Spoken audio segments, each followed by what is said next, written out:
Hello everyone, Sal Crispo here from V10 Health. This video is part 2 of an introduction to V10 Health, and in it I'll be describing the V10 Health Scoring System, which I created to help people effectively achieve their health and fitness goals. So let's get started.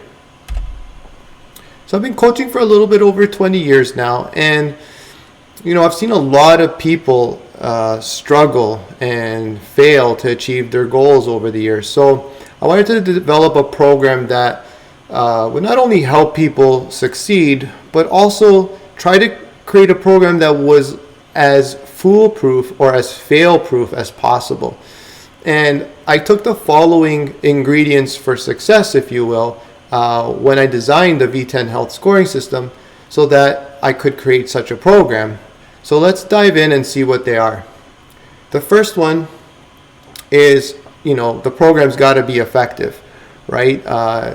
Number one reason for starting a program is to get results, to go from point A to point B, which is your goal. And, you want to go from point A to point B safely, which is the next one. Sometimes people will try to do too much too soon, right? But if the program is too intense, or you try to progress too quickly, that often leads to, becoming overwhelmed and increasing your chances of quitting and or even getting injured. The third thing is that a lot of people will look for, that perfect program, but that approach, that generic program approach, or that one-size-fits-all approach is a recipe for failure. And most people don't do well with that type of program, and even if they do well, you only do well for a certain period of time, and it'll only get you so far. But then after that, you're going to have to change because you're not going to progress any further. You're going to plateau. So this program is, caters to everyone at all levels, from beginner all the way to advanced, and it also caters to any health and fitness goal. And in that way, no matter what level you're coming at or what goal you have, you can use this program to better yourself. And, the other thing I took into consideration was the program being holistic. If you're only focusing on one area, such as fitness, and you completely ignore the others, then you're only going to be hurting yourself. So if your diet or your lifestyle doesn't complement your fitness goals, then what happens is you're sort of going to be spinning your wheels. You're going to be working so hard, in your workouts and sweating and doing all these things. But if your diet doesn't complement what you're doing and your lifestyle doesn't complement what you're doing, you're literally not going to get the results you're looking for. So you have to look at the whole person, and that's what this program does. Clear. It's got to be clear. Like, if the program is an amazing program but it's too complex, a lot of times people just get overwhelmed and they won't follow it. Simple as that. And if they don't follow it, they don't get results. You got to be clear in terms of tracking progress. If the person could see, they started here, and even though they haven't reached their goal, they're somewhere closer, then they know, like, oh wow, look, I was here and I moved up to here, and it's like, this is working. I'm going to continue doing it. It's very motivating. So the clearer the progress is, the better, because it leads to the next point. It's all about compliance. The more they do the program, the closer they follow the program, the better, right? And when you're creating a program, you have to have a program that considers your schedule. If it says you got to work out 7 days a week, and you don't have 7 days a week to work out because of family or schooling or work or a combination of things, then you're going to feel like a failure because you're not going to be doing the program. So you want to make sure that the program fits your schedule, and as well as your likes. If I give someone a meal plan and they don't like more than half the foods on that plan, guess what? chances are they're not going to follow it, and even if they do follow it, it's not enjoyable, which I think is a very important part of a diet. You should enjoy what you're eating. So let's go through the V10 Health Scoring System and see how I implemented those ingredients into it. So here's the V10 Health Scoring System. So the first thing I do is I establish clearly defined goals. And I do that right here. So let's just say this one is the goal score, vitality score. And then I do an assessment, which gives me their current vitality score, right, through questionnaires and a physical. And that gives me the discrepancy. So let's just say the current V score was a V3, and their goal vitality score, V score, is a V6. They're about 3 steps away, or 3 levels away from achieving their goal. It's pretty clear, right? And you'll be saying, you may be saying, well, how do you know they're a V3 and the goal is a V6? Excellent question. Let's find out. So I created a number of these performance charts, which are subjective, but I used a lot of research and experience and whatnot to create them.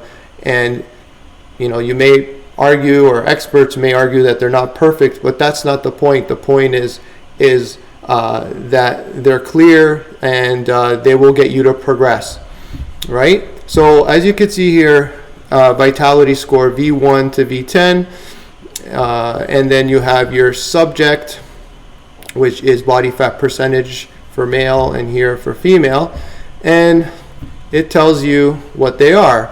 So if I got someone who came to me, and let's say they were a male and they wanted to be 12% body fat, fat loss goals are, again, very common, and they're great goals. So let's look at that. So they're 12%, and when I do the assessment and they register in at 19%, then I know, okay, they're at a V6 and their goal is at a V9.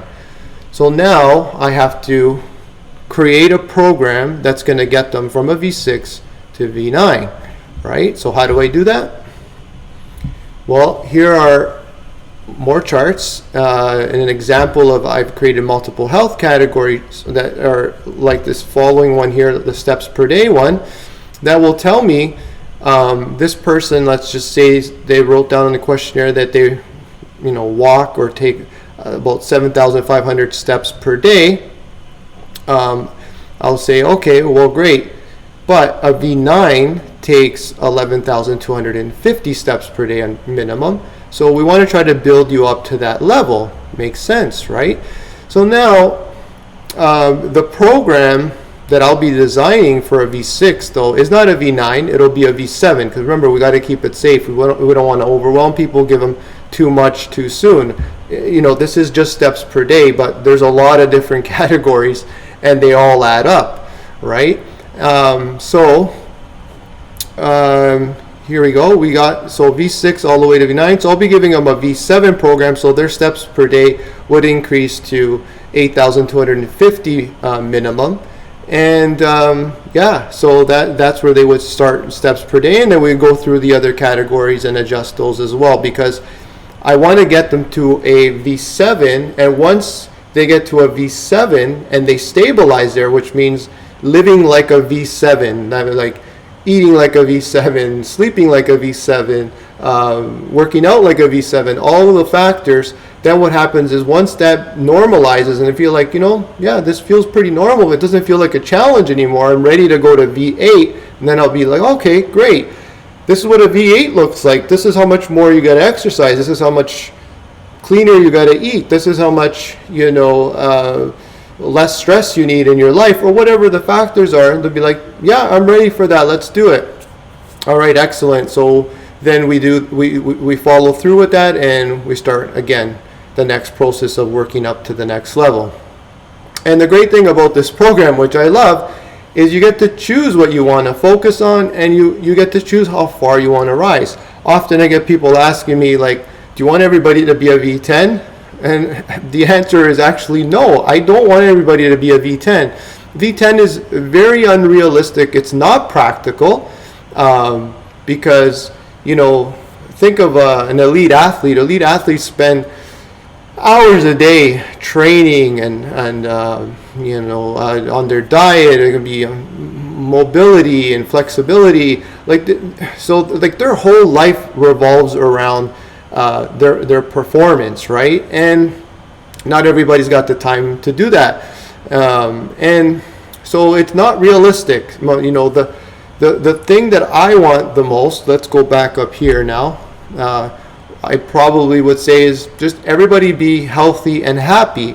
So I would recommend is that people at least get above a V3, right? Anybody who's in this V1 to V3 zone is at a health risk. So, you know, you don't want to be in this zone, right? You want to minimize that, right? You don't want a heart condition. You don't want to have to take insulin because you've been diagnosed with diabetes. And, you know, that stuff's heartbreaking. It's happened to me before where someone comes to me, they need my help because they've been diagnosed with this issue or this, you know, they're severe issues, and then I have to help them. So, you know, I'd rather it not come to that point. It's like, you know, don't wait till something bad happens to start making that change. All right, like start before. So figure out where you're at. I mean, if you like, there's a questionnaire on the website, www.v10health.com, and if you take the questionnaire, I'll get back to you with your V score, and at least from the questionnaire point of view, and sort of direct you from there. And, you know, I really enjoy teaching others, and I look forward to sharing a lot more content with you. This was just literally the tip of the iceberg. There's so much more to this, and I'm very excited. To bring more and more of this to you. And if you like the video, feel free to subscribe, like, share, or comment. And yeah, thank you for watching the video, and see you next time.